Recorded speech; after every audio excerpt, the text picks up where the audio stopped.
days and welcome to this week's Extreme Business Set Mind series with the amazing Lee Tunney Ware. We have similar spectacles on today because I put my Lee Tunney Ware glasses on. Look at that.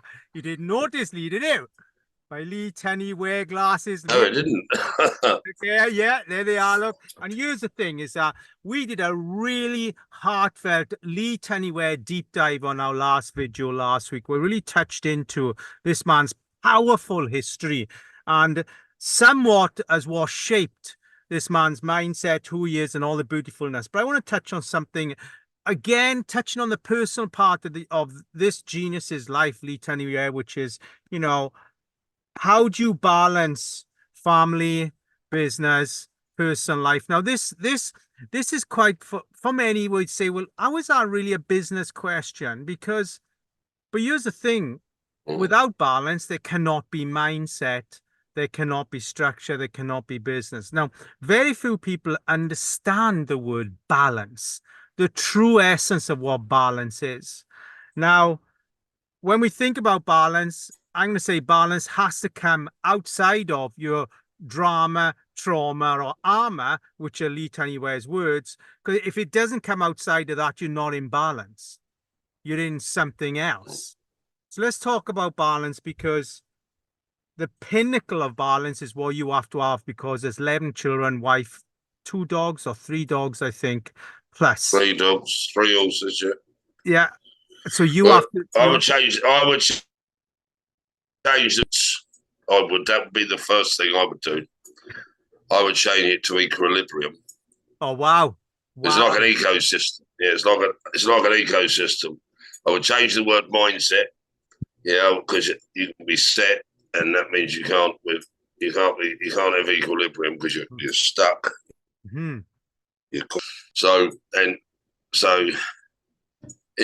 I suppose in my world it's good communication. It's being able to be agile. Yeah, and that can be tricky sometimes. It took me a while to adjust with the virtual world, not doing the virtual world. I've done stuff for years, like with Skype.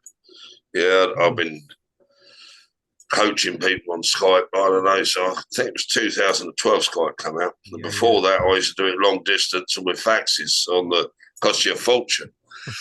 And then when the VoIP started, I think it's VoIP started coming out. So back to the question, it can be, I think the hardest bit in the family or in the relationship side and in the business side is being able to give everybody else their autonomy and still get a result. Wow. And still get the result, because there's so many different facets. We can get caught in. I'll take it another way, so go into the business part, and I think this will help. I think this will help a lot of people. Bear in mind, it's only a thought. Yeah, I'm just going to put some words to it, and it might sound really, really good. Is in the old days before, like the virtual world, everything was real world. Yeah, so if you want to start a business, you'd either have to have a shop, or a van, an office or a shop, and if it was a real world business, like let's say in construction, you'd need tools and everything. So, and you need a van. If it was like, I don't know, travel agents, clothes shop, selling tools, you'd need a shop. You could do the hybrid where the man or woman with the van going around, like doing the hills, like Snap-on used to go around with the vans and sell the tools in the back of the van. Yeah, but you still needed a van and you still needed to buy all the tools. And I'm utilising this to prefix where I'm going. Is nowadays you can start with like a LinkedIn account or Instagram. Yeah, all free. Yeah, and hear it the right way. Don't hear it as a disrespect. That free bit can really take away your power. Wow. I'll tell you what. Yeah, it can take away your thinking. Yeah. But and in some way it's brilliant because it takes so much pressure off you. But I think it takes so much of the learning away.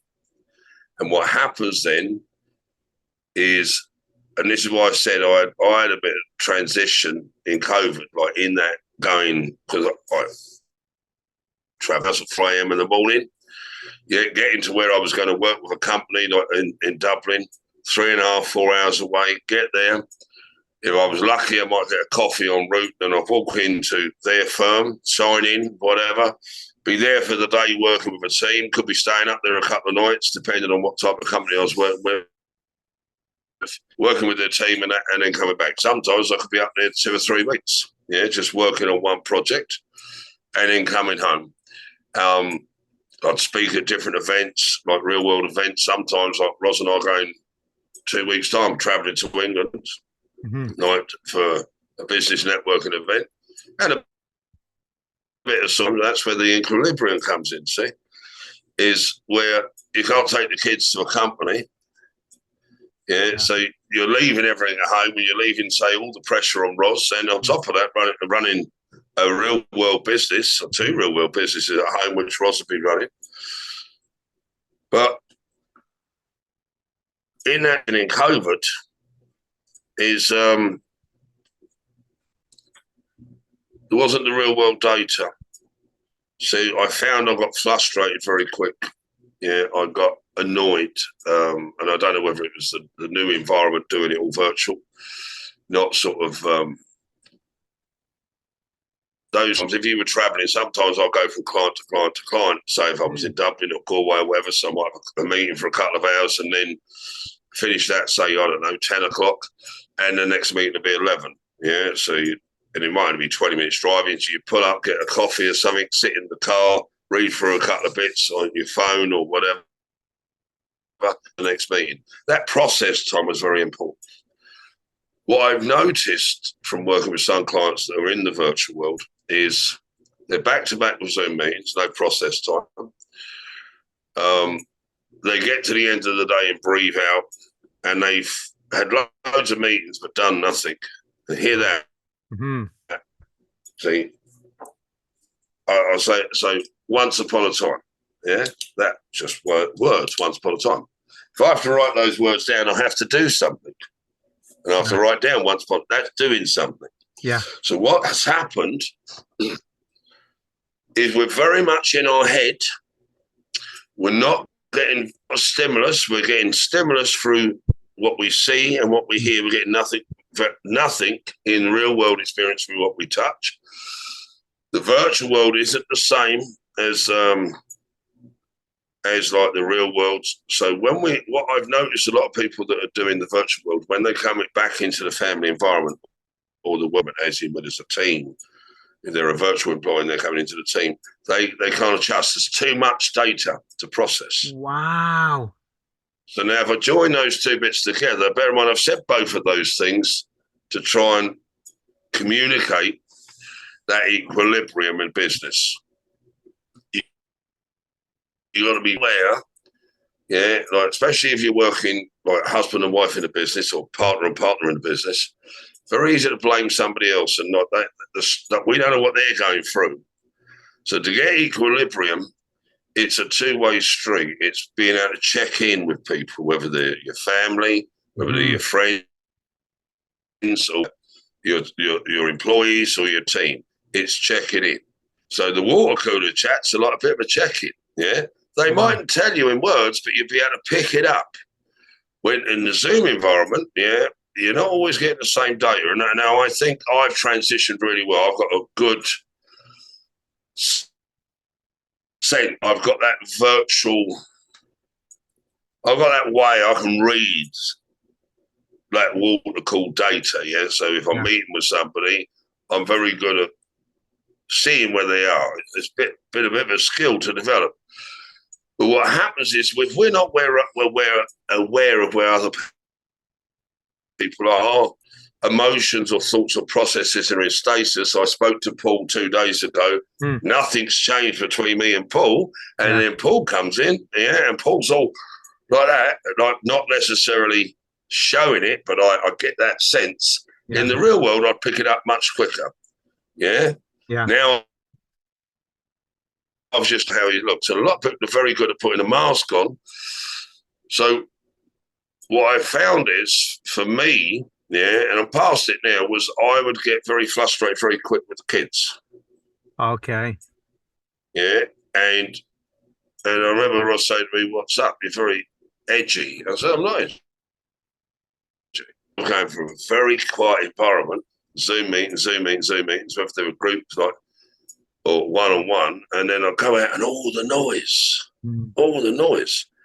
Yeah, so I'll put the last bit on it and we're joining out. It's a bit like grandparents who raise their family, even if they raise the family as they've raised them. They haven't had to look after kids or had anyone staying in a spare room for 15 years. And they come and stay in my house the weekend. They want Prozac. Yeah, because there's so much noise. There isn't. I've got so many people living in my house, grandkids as well, staying at the weekend sometimes. The noise level, and you put TVs on that and phones and music in the background, whatever, it can be like going to a disco. Yeah. Wow. So, and if I put it back to the business, when you're in business and you're dealing with customers walking in and out every day and getting orders in and unloading orders, and people just walking in off the street, I mean, you'll be there focused and somebody walking off the street. And they go, I'd like to hire 2 XYZ for the weekend, or can you tell me about this? Those interruptions in business in the old days were very normal.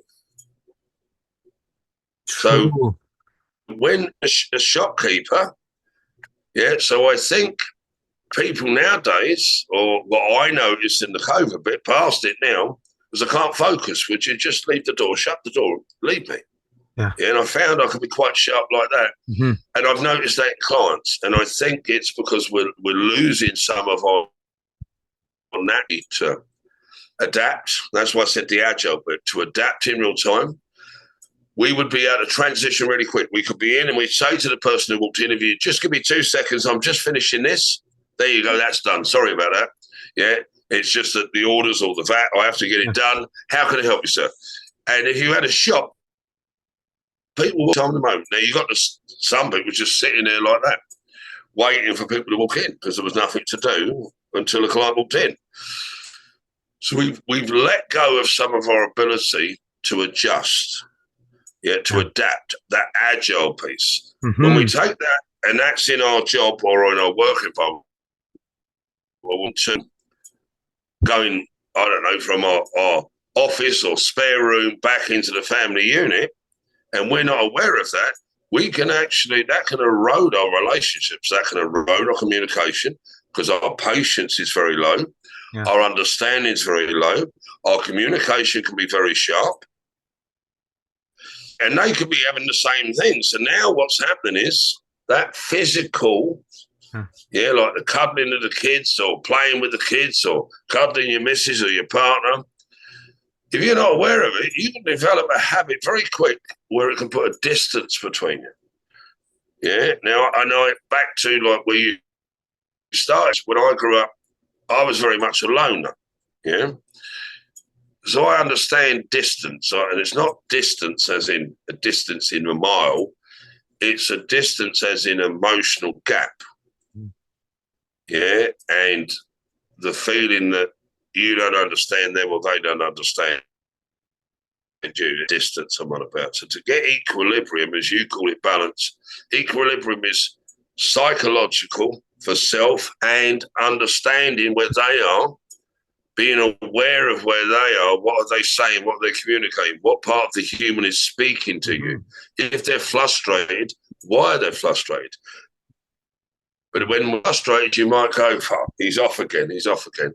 Well, I mean, what's he got to moan about? I mean, he does nothing all day apart from sit in front of that computer. And it could be like that. That's their awareness. I mean, I've had to do this, I've had to do that, and we compare. And comparison or judgment is an understanding or empathy. When we compare or when we judge, that isn't understanding or empathy, that's our assessment of somebody else. And our assessment of somebody else becomes our mindset. And we can, why bother talking to Paul? He never listens anyway. And we have that judgment, and that controls, that's the gateway to our communication, puts other people in defense. And you can see it with me sometimes in the coaching world. I'll hear where people are, and then I'll hold it. I'll hold the bullet. I'll get the trigger, but I won't let the bullet fire, because I know when they get off, they're going to reflect, and they're going to think, what did he actually say? I was quite firm with that. And, it wasn't, I get it. That's his job. My job's to nudge people out of where they are, and sometimes they don't even know they're there. So when they reflect, or if they're looking long term at the business, I don't feel I can do this, I don't feel I can do that. Fair enough. Recognise you don't feel that you can do that. What do you mean by that? Well, exactly what it's. Yeah, you don't feel. This is amazing, because really, do you feel that the sort of version or what balance was before we got saturated in the virtual world has basically changed shape? And when we look at equilibrium, if I'm saying that correctly, and balance, what we're saying is that there's the misconception of what balance is the issue, not balance in itself. That's exactly what I'm saying. How we perceive, is how we create. Wow. Our perception of reality is the creation of reality. Then we can go into understand me. Paul doesn't care about me. Yeah, all Paul's interested in himself. And if we're saying those things, bear in mind, whatever assessment we have, we are manifesting or creating or attracting that. And now, not unless you've got a very autonomous human where they can go, and that doesn't mean they don't play, because the energy they're getting, somebody throws a basketball at you, and somebody throws a tennis ball at you, or somebody throws a bowling ball at you, there's a big difference in the catch. Yeah, and a bowling ball, I can tell you, is a lot harder to catch than a tennis ball, or a basketball. But the ball and the bowling ball are very similar in shape. The more somebody is wound up and frustrated about themselves, when they throw it, is the difference between a tennis ball and a basketball. And the way you can catch a tennis ball with one hand, it's very hard. Now, a professional player can catch it probably on their finger, basketball or tennis ball. The point is, the longer they sit in it, the more it turns into a bowling ball. Wow. And that's their energy. That's that. They've made that inside of them, rather than going, Paul, when you said that the other day, did you mean that? I meant that, Lee. I did mean it. And did you mean that because of something I've said or done, or something I haven't said or done, or is that you're the way you're feeling? Because it could be Paul's feelings about himself, and I'm interpreting Paul's feelings that he doesn't like me. I know he doesn't like me. Why? He's just off today, and I'm fed up with being feeling like this. Yeah, and the problem is sometimes we're feeling like this because we haven't been interrupted. Yes, sir, how can I help you? We haven't had those distractions. Yeah. And because of that, our skill set in dealing with distractions has gone down, which means our frustration levels have gone up if we're not aware of it. Wow. What it can do is erode relationships that can affect our communication, and because it's a form of isolation. Wow. I love that. It is a form of isolation. That's so true on my word, anywhere. This has been absolutely amazing. I've loved this whole concept of balance and equilibrium. Been such a fantastic deep dive. My man, thank you so much for bringing again that chunk of your personal life that's going to help so many listeners in understanding their own lives. And that's what I love about this. And we may just dive a little deeper next week again. Who knows? But we'll see what we bring in. But it's been absolutely beautiful. Lead Anywhere. Thank you, my friend. You have an amazing day. Thank you, my friend. And I'm going to catch you this time next week. And you know what? No like, subscribe to our channel. Please comment. I will be there. I have been shy these last couple of weeks, but that's my doing. I love you all to bits. And Lee, thank you very much. Thank you, my friend. Bye now. Thank you, Lee.